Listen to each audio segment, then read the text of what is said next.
Antônio Carlos Jr. and Vinny Magalhães. Vinny Magalhães, amazing grappling, amazing wrestling skills as well. 19 wins and 12 losses. He is 36, almost 37 years old, a lot less lengthy than Antônio Carlos Jr. So right here, Vinny needs to get the fight down, needs to get on top of Antônio Carlos Jr. and land some ground pound and look for that submission. Antonio probably is going to want this fight to stay on the feet. I do think Vinny will have a slight grappling and wrestling advantage right here. A lot of people think, you see the record, 19 wins, 12 losses, 36 years old. You see that, you're like, whatever. You see Antonio, he's probably going to win the fight. He's in the prime of his MMA career. I don't necessarily think so. Vinny Magalhães has in my opinion, much better grappling and wrestling. With the 19 wins right there, lots and lots of submission wins, 17 submissions, 1 decision win, and 4 knockout wins right there. I think he will win the fight in the grappling and wrestling game. Antônio Carlos Jr. having that reach advantage,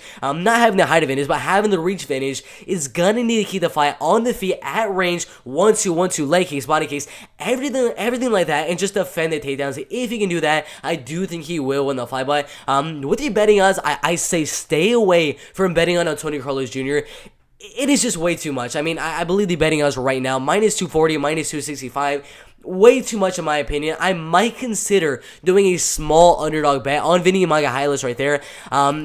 Almost plus 200 odds right there. I think that's a very, very good value pick. I think there's a good possibility we just see Vinny go out there and just go for a takedown after takedown after takedown, and wrestle and grapple for 3 straight rounds to the decision win. But Antonio, I think most likely he will win the fight, of course. But I don't think he should be a minus 260, minus 250 favorite. I personally think he should be around minus 130, minus 140 as a super, super slight favorite.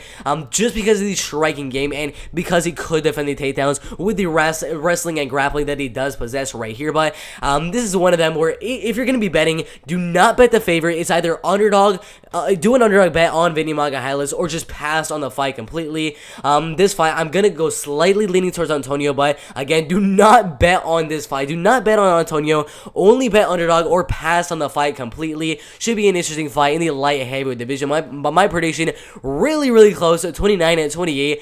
Split decision win for Antônio Carlos Jr. right here. Should be an interesting stylistic matchup between two really, really good grapplers in the light heavyweight division right there.